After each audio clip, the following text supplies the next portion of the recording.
Tomcat's on mouse number 7. I think he spots another one. It looks like he's on the kill.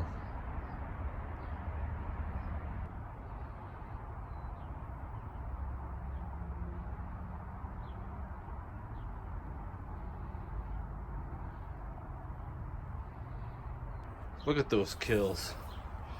One over there. A couple more there. I gotta clean that up this week. Tomcat, you are a killing machine. I need to run that battery tray back in, but before I do that, the vacuum line has to go in. This is a good time. You want to go over, inspect all the joints, run your fingers alongside of it. You know, make sure there's no rips or tears in this vacuum line, because it may cause you some issues down the road. So first off, it's a run the vacuum line behind the computer. And of course, it got snagged on something. Comes straight down, and it's gonna plug right into the side there, and then it's gonna come across, and then it plugs into your HVAC system right there. And as far as this goes, it went underneath there and then came down to here, so I'm just gonna rest it down there for now. Anti-seize battery tray bolts, as you can see, they're all corroded. This will take care of that problem down the road.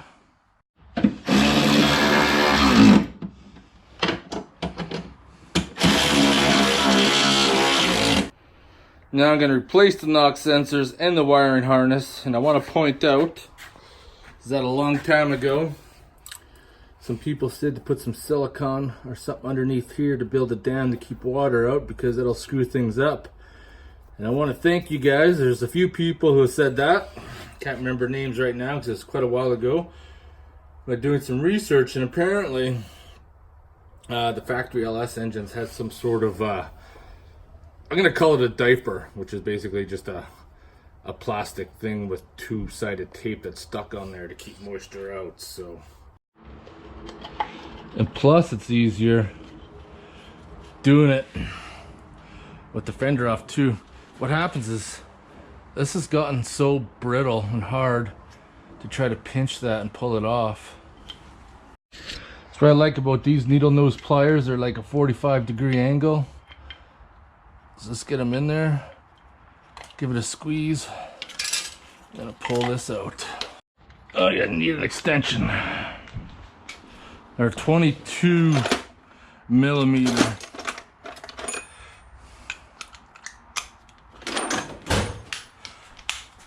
This should be tall enough. Not really in there all that tight either.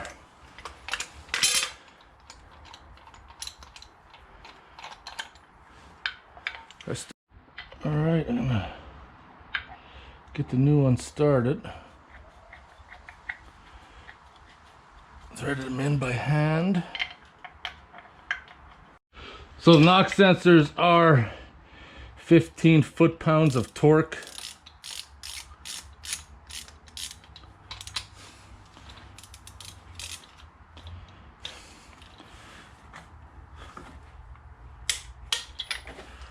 And that's, I'm going to torque them down too. It's pretty important, I think, for these, because I think if they're not in there properly, chances are you might get a false reading. Here's the new wiring harness here.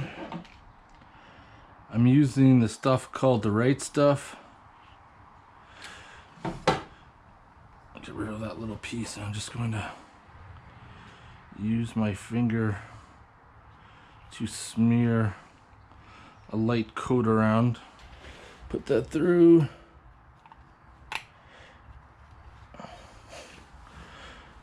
Make sure they're on there tight.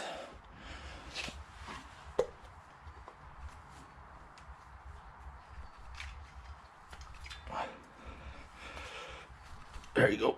Let's get down in there. Well, here comes the rain. It's supposed to rain all week. Long weekend's coming up. Gonna ruin plans for camping. Okay, got the transfer case back on the table. Lots of people have asked over a little while is that I haven't done any machining in a while, and we're going to be doing some machining now. I got this set up to replace the emulator I got that's supposed to recreate the VSS signal for the LS interface. What I'm going to do is I talked to the guys at Advanced Adapters, and they said I need to buy this one, and then I needed to get a adapter from 700R4 to 231, which I did. However, the differences between the 231s back in the day compared to today are different. It didn't have this big seal face on it. So what happens when you try to go to fit it up, it doesn't bolt up. Not a big deal. I got the mill. We're going to machine this whole ring out right flush. We should be good to go. Also, last night I went on TMR Customs and got the transfer case support bracket ordered. It's well done in the frame, so that should be in by the weekend. It's a long weekend coming up, July long weekend. And while I was on TMR Customs, I also ordered some new liners for the door. As you can see, you know, they're starting to come out, so I might as well put those liners in. So if we can get that coming before the weekend, get that installed on the weekend coming up, and then it's gravy. Then I can really focus on getting this done so we can start it. Also, I was looking at radiators. I was going to try to make the factory one work, and I would have, except I don't like the idea of the rad hose on the bottom there. I'd have to make a sharp 90 and then most likely get a different water neck adapter for this side here. And once I started pricing all that out, I'm just like, you know what? I looked on eBay, and they may not be the greatest radiators, but for a few $100 I can get a V8 swap radiator for TJ and make life a whole lot simpler, at least until, you know, just get things going. But let's get the milling machine set up and let's get to work. I think I should be able to, once I remove that vise, is use the slots and utilize the holes in here to get the clamping force to hold that down. I'll pull this out. Should be enough clamping force. This bad boy is a 2-inch fly cutter. Just gotta drop this thing down.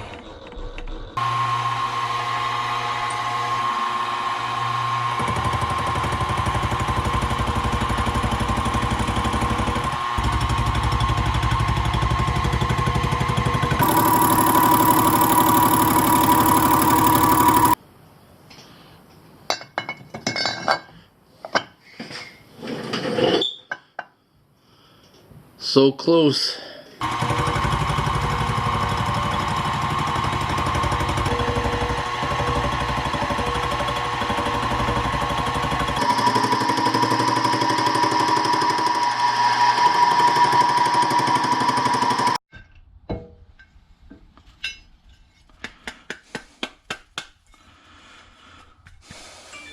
£10 of chips in there.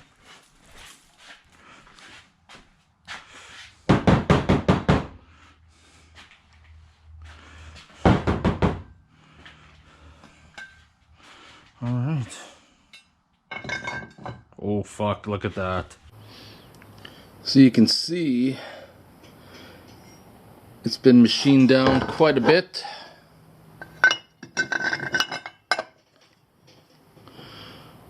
Fits flush now.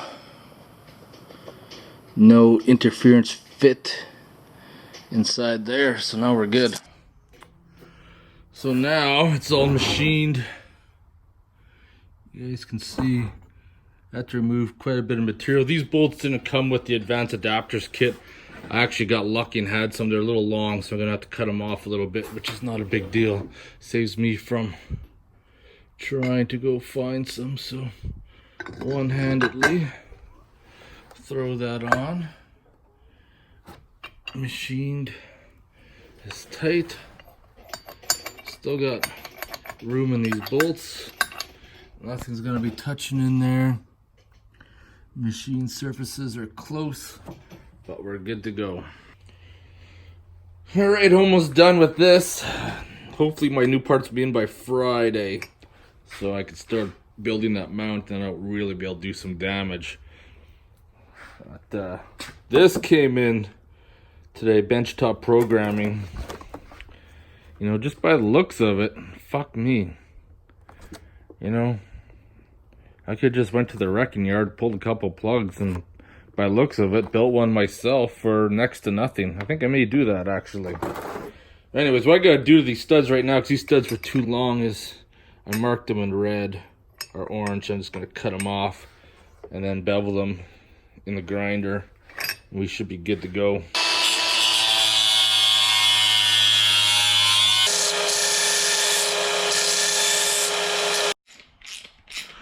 And afterwards, I always like to chase them through a die.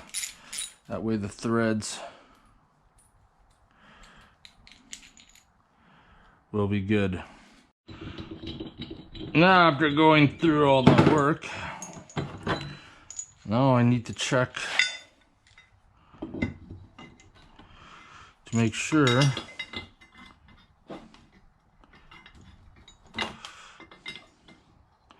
my depth is going to be good.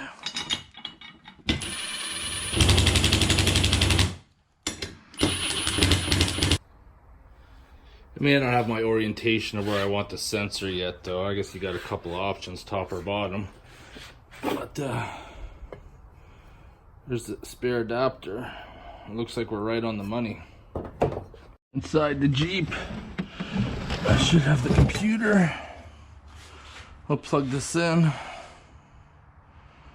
and see what the hell this thing was programmed for originally.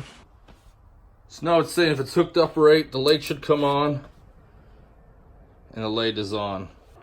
And it was programmed as a 5.3. That's what it identifies as. Are you hiding in the box? Are you trying to be invisible, Domgats? Holy crap, I had to move my car before it got flooded. The whole front of my street is flooded right now. This is insane.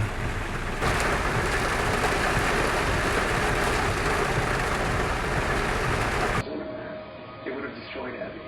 Question is how to get Josephine out. Holy, there's so much flooding.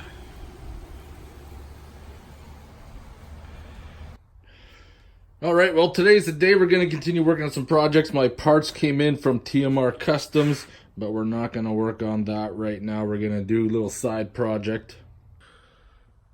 Little side project being this weekend would have been July long weekend, and we're supposed to head out either up north to do some gold panning or head out to our claims, which we haven't yet been this year due to weather, high water. Well, it's high water all around.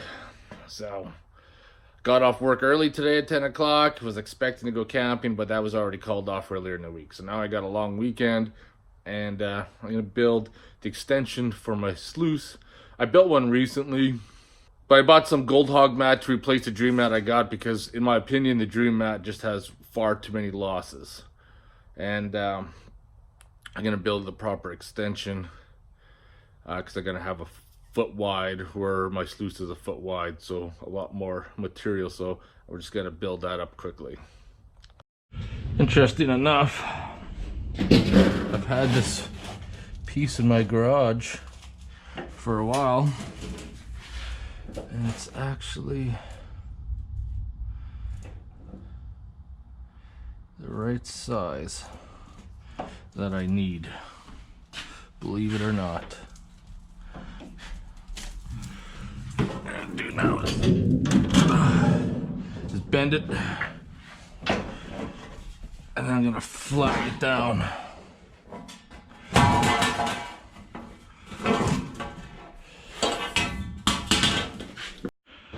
I like to fold the edges over and it gives it a little smoother feel so you don't accidentally cut your hands on it in the field.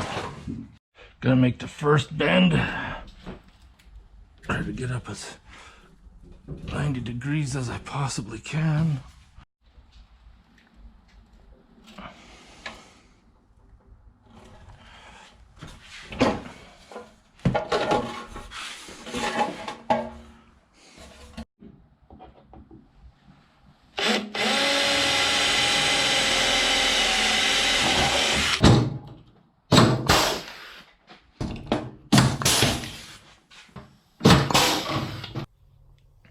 So I'm just hopping around, not really filming anything because this is a bonus day in the garage. I don't want to spend all weekend doing this, so I just want to get it done. So I got that part done, like a backsplash on the back there. I don't want to bust out the spool gun to weld in the braces, so I'm just gonna cheap out and just go aluminum across and rivet them in a couple sections there just to strengthen it up there. I'll be happy with that. Then I'm gonna steal the legs off that other extension I built and put it on this one. I'd bust out the spool gun if I wasn't going to use it tomorrow, but it's a lot of work to set it up. So all I did is I threw support underneath there, and I got the angle iron in the back here, so I made it actually pretty rigid for the purpose that it's going to be used for. Let's get the legs over here. There I go, the extension is made. Now I can get my new mats, start gluing them. I think that should start to work out all right. So this is the new matting I got. Instead of using the Dream mat, I can't remember which one's which. This one here's the scrubber. This one here's the UR matting. One's Talon mat and downdraft. Can't remember which one's which, but we need to start sizing these up. That's the orientation of the mats I'm gonna go. I've been so busy working on this. I thought, Jesus, I should probably film something. Otherwise there's gonna be all these gaps in this video and people are gonna be wondering like, what the fuck? So right now I'm just fitting up my extension and the way I want these mats to run. I got room for one more. And here goes the last piece. That fit together pretty good, I tell you.